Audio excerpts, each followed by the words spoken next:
Hi, magandang araw po sa inyong lahat. Nandito na naman si Madiskarting Waray upang magbahagi ng mga recipe na pwede niyong pagkakitaan. Ngayong araw mga kawaray ay marami po akong pa-order. Kaya naman, samahan niyo po ako at ipasisilip ko sa inyo, ipakikita ko sa inyo kung paano nga ba ako magluto ng aking mga pa-order na kahit 3 araw ay hindi po napapanis. Kahit may nyug pa po ito ay hindi mapapanis. Kaya naman huwag kayong mag-alala doon sa mga nagluluto ng mga kakanin na may mga nyug.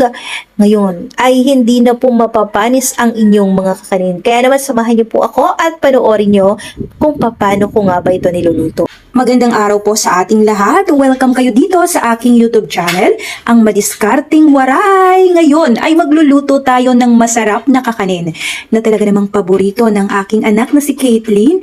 Itong kakanin na ito ay ito lang talaga ang kinakain niya. Ito ay ubi palitaw at pwedeng-pwede niyo po itong pagkakitaan, pwede niyo po itong pangnegosyo at alam ko na napakadali lang gawin ito.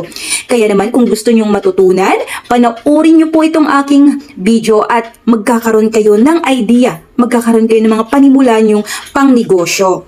So kung bago ka pa lang, dito ay matututo kang mag-bake ng cake at mag-design ng cake. Kaya naman, ano pang hinihintay niyo, samahan niyo ako at magluluto tayo ng masarap na kakanin. Magluluto na tayo ng ubi palitaw. Ang una muna natin gagawin dito ay lulutuin muna natin ang ating palaman. Sa ating palaman, mayroon tayong condensed milk. Ito ay 1 can. Ang kakailanganin natin ditong condensed milk ay 1 can, 300 ml. Pagkatapos naman ay gagamit tayo dito ng all-purpose flour, 1/2 cup lang po ito. Pagkatapos ay hahalu-haluin lang po natin siya hanggang sa wala yung pamumuo niya, hanggang sa maging creamy na itong ating condensed milk. Pagkatapos na wala ng pamumuo ng ating all-purpose flour, tsaka naman po tayo dito maglalagay ng ating egg yolk. Ang egg yolk na ilalagay natin dito para mas masarap at para lalong maging creamy siya, ay maglalagay tayo ng 2 pieces na egg yolk. Ang kanyang size ay medium. Pagkatapos ay imimix lang din ulit natin ito hanggang sa mahalo na, hanggang sa nakombine na natin itong ating mga ingredients. Ito lang po ang kakailanganin natin para sa ating palaman. Maglalagay naman na tayo dito ng ubi flavor. Ito yung pinaka-importante. Ubi flavor po ito. Maglalagay ako dito ng 1 teaspoon. 1 teaspoon lang, sakto lang po ito dito sa ating pangpalaman. Pag imimix na ulit natin ito, then pagka ma-mix na natin at saka na natin bubuksan ang ating apoy dito sa ating kalan. Once na mabuksan na natin itong ating kalan, huwag na nating hahayaan pa na iwan. Kailangan ay imimix lang natin ito ng imimix hanggang sa ma-achieve natin yung lapot nitong ating palaman. Kailangan ay mahinang apoy lang din po ito kasi masusunog po ang inyong palaman kapag malakas ang inyong apoy. Dahan-dahan lang, alalay lang ang inyong apoy. Bakit ko nga ba inuna muna ang all-purpose flour na ilagay sa ating condensed milk bago ang egg yolk? Kasi mga kawaray, kapag ilagay natin na ang egg yolk at condensed milk ng sabay, ang ating all-purpose flour ay hindi po siya magiging creamy, magkakaroon po siya ng pamumuo. Kaya inuna natin ang ating all-purpose flour bago natin ilagay ang ating egg yolk. So, ito na po yung lapot niya. Okay na po yan. Pagkatapos naman nating lutuin ang ating palaman, isusunod nating busa. Ang tawag kasi dito sa amin sa probinsya, binubusa. Ayan. Ganyan lang po, ibubusahin natin itong ating linga. So, ito ay nabili ko siya ng 10 piso. Ang pagluluto natin dito ay alalay lang din po ang apoy. Kailangan mahina lang kasi baka masunog agad ang ating linga. Pagkatapos niyan, ito din naman po ang isusunod kong lulutuin. Itong ating niyog. Dahil, bakit ko nga ba niluto ito? Dahil para hindi siya mapanis agad. Kahit kinabukasan, itong ating palitaw ay hindi po siya napapanis. Hindi kayong mapapahiya sa inyong mga customer kung sakaling gumawa kayo ng maaga pa at ang party naman at ang delivery nyo ay hapon. Huwag kayong mag-alala kasi itong ating palitaw ay hindi po basta-bastang mapapanis. Kung sakali na hindi nyo po niluto ang inyong niyog, mga ilang oras lang, mga 2 hours o 3 hours, asahan nyo pong ang ubi palitaw nyo ay sira na dahil sa nyog kasi magmo-moist yan eh. So ito na nga po, pagka ang inyong nyog kapag niluto nyo, ito ay golden brown na, okay na po yan. At atin na po yan tatanggalin pagkatapos nating lutuin ang ating palaman at ang ating linga at syempre ang ating nyog. Ngayon ay uumpisahan naman na po nating gawin yung parang dough nitong ating ubi palitaw. So ito gagamit tayo ng glutinous rice flour. Ito ay gumamit ako dito ng 6 cups. Itong isang plastic na to ay ang katumbas nito ay 4 cups. Ito ay 500 grams, kalahating kilo po ito. And then, nagdagdag po ako dito ng kalahati, kaya ang suma total na ginamit ko dito ay 6 cups po. Kapag gumagawa kayo nito, ang importante ay dapat titingnan niyo po ang expiration date para hindi po tayo makasira sa ating mga customer. So, pagkatapos niyan ay maglalagay tayo dito para maging perfect itong ating ubi palitaw ay maglalagay ako dito ng all-purpose flour. Bakit nga ba ako maglalagay ng all-purpose flour 1 cup? Dahil po gusto ko po na hindi ganun kalambot itong ating ubi palitaw. Pagkatapos ay maglalagay tayo dito ng water 3 cups and 1 teaspoon or 1 tablespoon.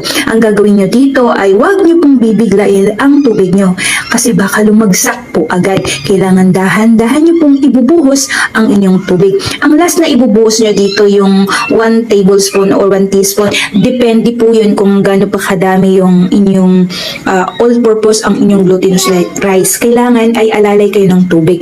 Pero pwede nyo naman pong ihalo na agad-agad yung 3 cups ng inyong tubig. Alalay nyo na lang po yung balance na tubig para hindi po lumagsak itong ating doon na gagamitin natin para sa ating palitaw. So, pag napapansin nyo na ganyan na siya na parang plain na, ayan, okay na, hindi ganun kabasa, hindi naman ganun katuyot-tuyo. Kailangan medyo maganda lang siyang, alam niyo yun, yung parang okay siya na gagawin yung palitaw, yung mababanat nyo, ganyan. Hindi siya sobrang lambot at hindi rin naman siya sobrang tigas. So, ito gagamit tayo dito ng 1 tablespoon na panukat. Bakit ko nga ba ito gagamitin? Kasi gusto ko pantay-pantay itong ating gagawing ubi palitaw. Pagka tansyahan nyo po, pagka tansyahan ang gagawin nyo, ibig sabihin yun ay alam nyo na po at abisado nyo na po itong ating ubi palitaw. Pero kung baguhan ka lang, kailangan mo munang gumamit ng panukat para matansyan nyo at magkasing laki ang inyong mga ubi palitaw para hindi may malaki, may maliit. Kaya gagamit tayo dito ng panukat. Pagkatapos nyan ay ipo-plug na natin sila at pagkatapos ay maglalagay na tayo ng ating palaman. Ang ating palaman dito ay 1/2 teaspoon para mas masarap kapag nguyain nila para siyang wow, parang iba ang lasa kapag mayroong palaman itong ating ubi palito. So, ito na nga po yan, ginamit ko, plinat ko siya, naglagay ulit ako dito ng palaman. Itong ating ubi palitaw, 2016 ko pa po ito ginagawa. Napakatagal na ng panahon. Ito ang dahilan kung bakit ako nakabili ng oven. Dahil dito sa palitaw, nakabili ako ng La Germania oven. Dahil ang kita ko dito, iniipon ko siya. Kaya nakabili po ako at hindi ko po yun inasa sa asawa ko dahil gusto ko ako mismo ang makabili. So eto na, nagpakulo na ako ng tubig. Once na makulo na o once kumulo na itong ating tubig, dito ay ilalagay na natin isa-isa itong ating palitaw. Okay lang po na magdikit-dikit ang paglagay nyo kasi kapag kakumulo na yan, kapag kamaluto na yan, kung saan na po yan silang maghihiwa-hiwalay. Huwag kayong mag-alala, baka isipin nyo magdikit-dikit sila. Hindi po. Pagkatapos ay tatakpan natin yan. Pakukuluan po natin yan ng 20 to 25 Dapat talaga, bago nyo isasalang ang inyong palitaw, ay siguraduhin na kumukulo na ang inyong tubig. Dahil kapag hindi kulo ang inyong tubig, ito ay marireject. Kaya dapat ay sumunod kayo sa ating instruction. Kailangan kumukulo muna ang tubig bago nyo ilagay ang inyong palitaw. Pagka nailagay nyo ng inyong palitaw lahat, huwag kayong mag-alala kahit na magkasama-sama yan. Dahil kapag maluto na yan, sila ay maghihiwa-hiwalay na. Kahit yan ay malagkit. Pagdating dyan ay maghihiwa-hiwalay na kusa yan. ito ay pakukuluan natin ito, lulutuin natin ito ng 20 to 25 minutes. After 20 to 25 minutes, ito ay maluluto na. I-check natin ito at gagamitan natin ito ng sandok. Titingnan nyo sa ilalim, baka mayroon pa doon nakadikit. So ayan, okay na yan at pwede na natin yan hanguin kapag once na lumitaw na itong ating palitaw. Ngayon naman ipalalamigin natin ito. Ang ginawa ko ay tinanggalan ko po ito ng tubig para mamaya pag maglagay tayo ng niyog at linga or ang ating asukal ay hindi na siya basa at hindi na siya mainit para hindi matunaw ang ating asukal. So, eto na. Ang gagawin natin dito ay isasawsaw natin muna. Ang una natin gagawin, isasawsaw muna natin ang ating palitaw sa ating niyog. Katapos ay gagamitan natin dito ng dahon ng saging para attractive, di po ba? Para yayamanin ang ating ubi palitaw na kahit na ito ay kakanin, talagang maganda tingnan itong ating ubi palitaw. Gagamit tayo dito ng saging, dahon ng saging para attractive din po ito sa mga mamimili. So, ito na nga po, pagkatapos natin isa-isahin lagyan ng niyog at lagyan natin ng dahon ng saging, maglalagay naman tayo dito. Bubudpuran natin ito ng asukal na puti. Kung wala kayong asukal na puti, okay lang po yung wash, yung medyo light na parang malapit na siya sa white. Kasi alam ko, mas mahal kasi ang white sugar. Ang gamitin nyo na lang, kahit wash, okay na po yan. Pagkatapos ay maglalagay na tayo ng linga. Kung sakaling nalagyan nyo na po ng asukal, tsaka nyo naman po ilalagay ang linga. Bubudburan naman po natin ito ng linga. Depende sa inyo kung gaano kadami kayo maglagay ng linga. At alam ko na makikita nyo naman yung kakaiba ng madami at konti. So ito lang, kakain na muna tayo. Titikman natin ang ating gawa. Lahat ng gagawin natin, lahat ng paninda natin, uunahin nating tikman. Huwag natin ibenta na hindi mo natitikman ang lasa ng inyong binibenta. Kasi kailangan ang magluluto muna ang siyang unang makakakain nito. At dahil nga naluto na natin ito, syempre, ang pangalawa nating gagawin ay i-deliver naman na natin ito sa mga nag-order. Kaya naman samahan niyo po ako at isa-isahin natin ang mga nag-order sa akin. Tao po. Andito na yung iyong order. Ay. Delivery. Diyan ka pala. Oo nga pala. Nandito yung bahay mo. Okay. Oo nga. Ito ba yung 60 lang para sa'yo. Presyong kaibigan. Ay, oo. Wait lang. Kuha ka. Ito yung aking panghuling customer. Ito yung request mo. Ito yung palitaw. Ayan, 60 na lang sa'yo. Oops. Okay. 120 na lang. May discount kang 20 pesos. Discount. Sige, bye-bye. Ubi palitaw. Dito na tayo sa ating susunod na customer.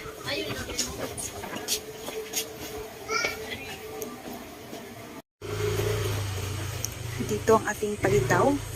So, ito ang ating palitaw. Ayan. I-deliver natin dito. Kaya natin i-deliver to. Para magkapera tayo. Malayo to, pero kailangan natin i-deliver.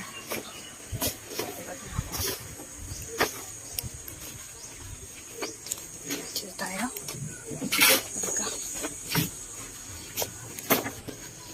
Dito ang bahay nila, Andrea.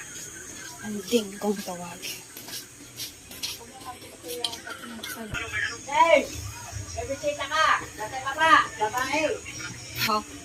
Dito tayo sa pangalawang customer.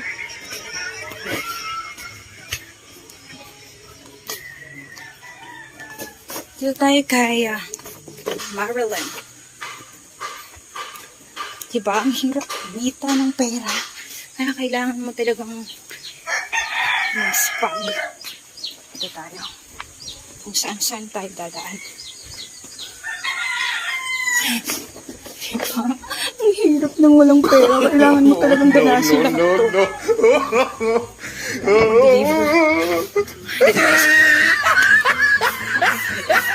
Tao po! Andito na po ang order nyo. Ubi palitaw. Free delivery. Oo, ayan siya ang ating nag-order. Shoutout po sa lahat ng mga nag-order sa akin. Ito na. Oh, ito. Pili ka kung anong gusto mo dyan. Si ano ba? Si Ate Rosaline. Nag-order ba yun? Hindi. Hindi yan. Alala. Okay, wait lang. Salamat sa walang sawang pagtitiwala nyo sa aking mga nilulutong kakanin. Thank you sa inyong lahat. Ngayon ay i-deliver ko na ito sa panghuli kong customer dahil nga po ay wala pa siya nung dinaanan ko. Ngayon ay bumalik po ako. Ganito talaga ang buhay. Kailangan mo po talagang magtiyaga. At hindi lahat ng nakikita nyo ay totoo na nakikita nyo ko na ayan. Sa tingin nyo, ang akala nyo ay mapera. Ang totoo po niyan sa likod ng camera ay eto po talaga si Madiskarting Waray. Talaga po siyang nagtitinda at nagbabahay-bahay. Magkapera lang po ako.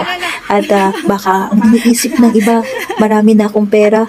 Dahil po dito sa mga kakanin ko, nilalaga ko, nilalako po, kaya po ako nagkakapera ng barya-barya. Kaya doon sa mga nag-iisip na mga pera ko, tingnan niyo po muna ang aking sitwasyon at ang ginagawa ko sa araw-araw. Adria, thank you sa pag-order mo sa akin ng ubi palitaw. Hanggang sa susunod mga kumaray. Ayan, uuwi na ako. Diba? Tapos na ang ating Kailangan talagang isa-isahin syempre. Dahil ganun tayo. Tayo nang nagluto, tayo pa ang maghahatid mga kawaray. Tiyaga-tiyaga lang yan. Malay mo, makapulot pa ako ng pera sa daan. So, ayan, shoutout po muna natin ang lahat ng mga nagkukomment at nanonood sa aking YouTube channel. Shoutout natin si Julian Rostan. Hi ma'am, sana gawa po ako niya. Sana all may special Davao. Ano name niya? Baka kapitbahay namin si special. Wag na po. At isa-shoutout din po natin si Ma'am Marilo Di Jesus. Ayan, shoutout sa inyo ma'am. Yan po talaga ang kinakalungkot ko ma'am sa paggawa ng latik palpak po ako palagi. Bakit tuwing susubok ako gumawa ng latik toppings di siya ganyan perfect ma'am? Malabnaw at di dumidikit sa bibingka ma'am. Nako po, baka kulang po yan ng gata. Hindi, kulang po yan ng asukal at gata. And then, i-shoutout natin si Ma'am Velma Reyes. I-shoutout po. Shoutout sa iyo, Ma'am. Napakasarap naman po niyan, Madam. At i-shoutout din natin si Ma'am Lulit Sienka. Masarap, Madam. Luto, kawaray din tayo. Ayan, shoutout sa inyong dalawa ni Ma'am Velma Reyes. At shoutout din natin si Candy Creamy. Yummy! Yan, itry ko yan. Salamat sa magandang recipe. At i-shoutout din natin si Rolinda Camacho. Salamat Hasmin, susundon ito ugaring waray ako oben. Naku, kahit steam yan. I-shoutout din natin si A-Roll Panet. Sana one time ma-share naman po yung paano iluto yan na mayapa na kasi si Lola na magluto ng ganyan from Cebu. At natikman ko na yan noong high school ako dahil may family friend kaming from Cebu na nagtinda ng ganyan dito sa Luzon. Biga siya may gata. Sobrang nagustuhan ko. Kaya sana rice flour na may gata, hindi nakakaumay. Yan mama, puntahan niyo po ang aking YouTube channel at panoorin niyo po lahat ng aking mga video at isa-isahin niyo po yon at matutulungan po kayo ma'am. At i-shoutout din natin si Ma'am Gina Hilungos. Ayan, thank you ang sabi niya. At i-shoutout din natin si Robin Fitrolado. Ayan, palagi siyang nagko-comment sa atin. Thank you for sharing your recipe. Masarap. Ayan, shoutout sa inyo, sir. At salamat sa panunood nyo palagi sa aking YouTube channel hanggang sa susunod na ating video. Thank you and God bless po sa ating lahat, mga kawaray. Kung nagustuhan nyo po ang aking video ngayon, subscribe nyo po ang aking YouTube channel para palagi po kayong updated sa aking mga ipopost na mga recipe. At kung gusto nyo rin namang hiramin ang lahat ng aking mga picture na pwede nyong ibenta, ay pwede nyo pong dalawin ang aking Facebook, Hasmin Cabigas, at pwede nyo pong hiramin lahat ng aking mga picture na pwede nyong ipang post. Thank you and God bless sa ating lahat, mga kawaray!